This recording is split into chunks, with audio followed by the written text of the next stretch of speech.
Shame spirals at 3 a.m., the regulated way through.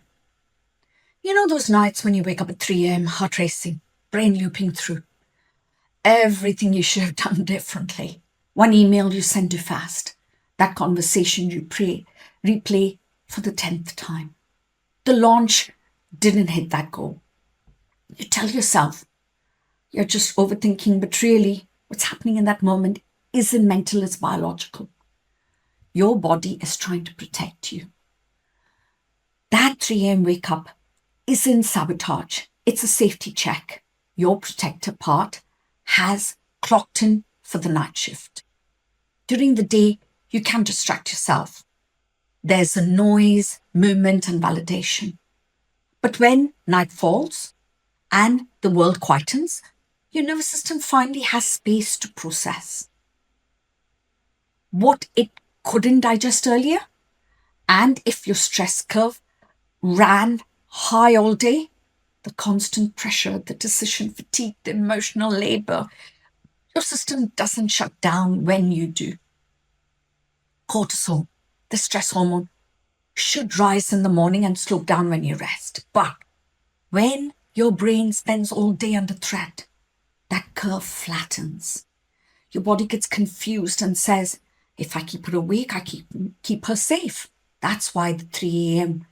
with your mind racing. It's not anxiety about the future. It's your body trying to finish that stress cycle from the day. We often mistake shame spirals for mental weakness, but they're actually the body's attempt to find resolution. Shame says you did something wrong. The nervous system interprets that we're at risk of losing connection. And because belonging once meant survival, your brain goes into overdrive to fix it, replaying it, rehearsing it, revising it. You're not obsessive because you're broken. You're obsessing because your nervous system is trying to protect your place in the tribe. A woman, Maria, I worked with, described this perfectly and said, it's like my brain waits until I'm asleep to attack me. Every time she'll wake about 3:15 a.m., heart pounding, mind flooded with everything she could have done better. By dawn, she was exhausted, ashamed for being unable to control her mind. When we started working together, I explained that what was actually happening. Her daytime was too loud for processing, so her body postponed the audit until quiet. We didn't try to fix the thoughts. We worked on calming the protector that was running the audit. Next time she woke, instead of jumping into the problem solving, she tried this. She whispered, "Protector, thank you. We're safe. Sleep now. We'll work at 10 a.m.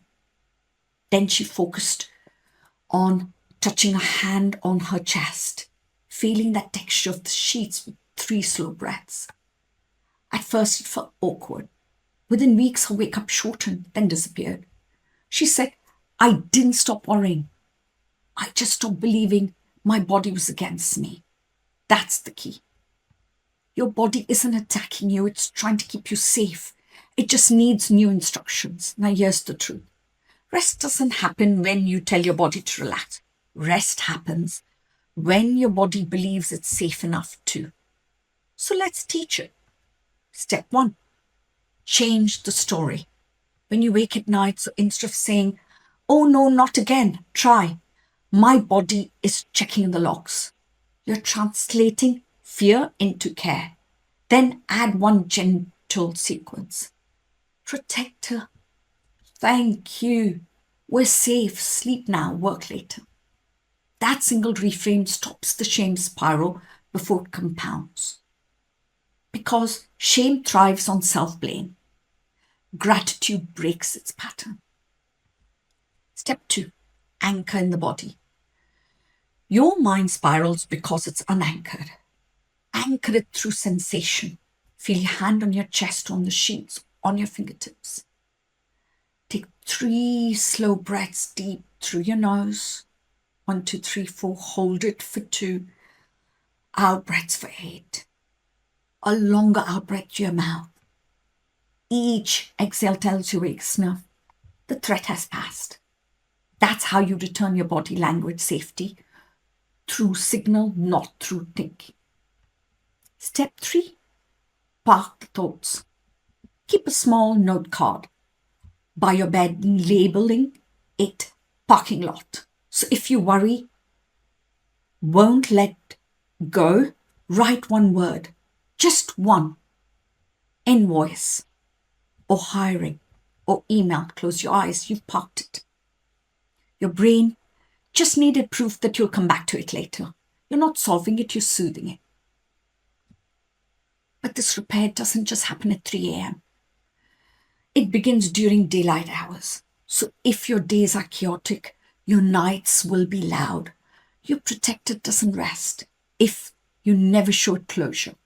So start creating those micro endings throughout the day. End calls with a deep breath before jumping on to the next. Close your laptop and say it loud. That's enough for today.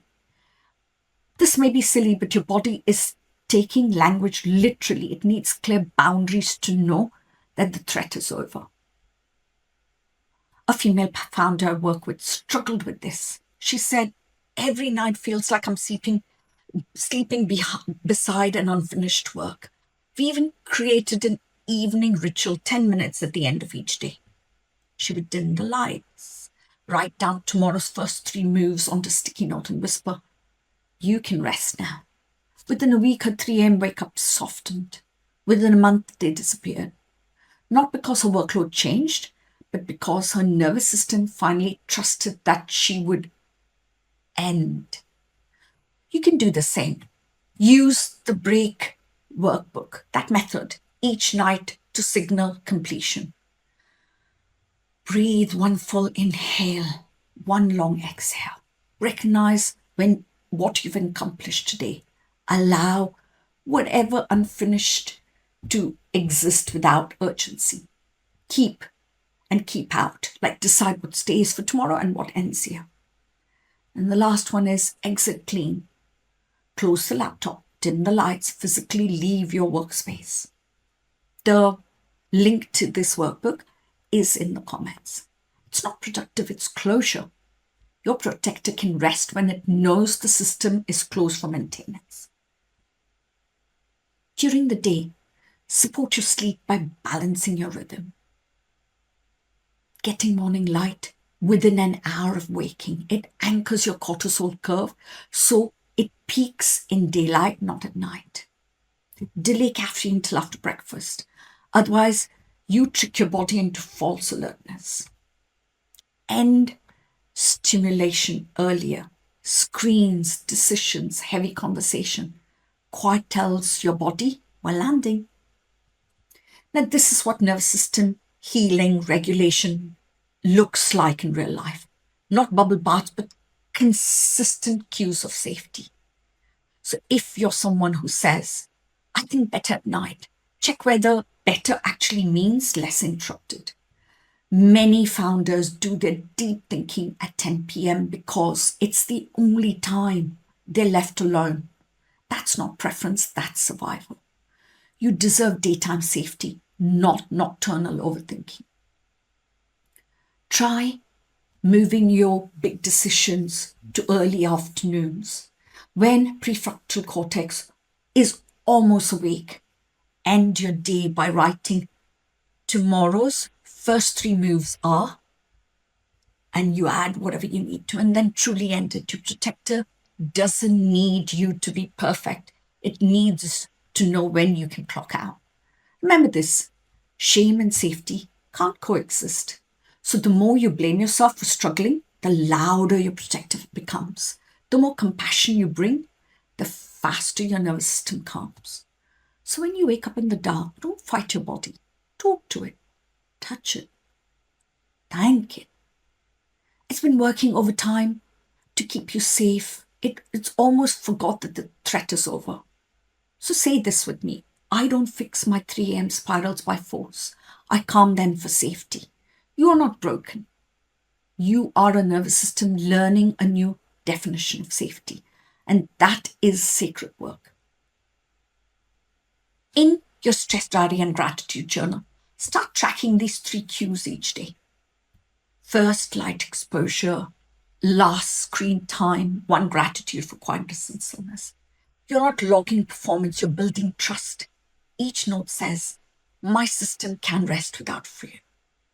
And if you're ready to anchor this entire routine, work rhythms, evenings, launches, come to the free Reset and Rewire Masterclass. Also, we will help you design your work and ends when your day ends. We're in the inner CEO Rewire Accelerator because rest is an indulgence, it's leadership. And regulated leaders build sustainable legacies. Next video, please don't forget to watch. What if rest didn't mean falling behind? Rewire the belief. Thank you guys for watching. Nice. Talk to you later. Bye.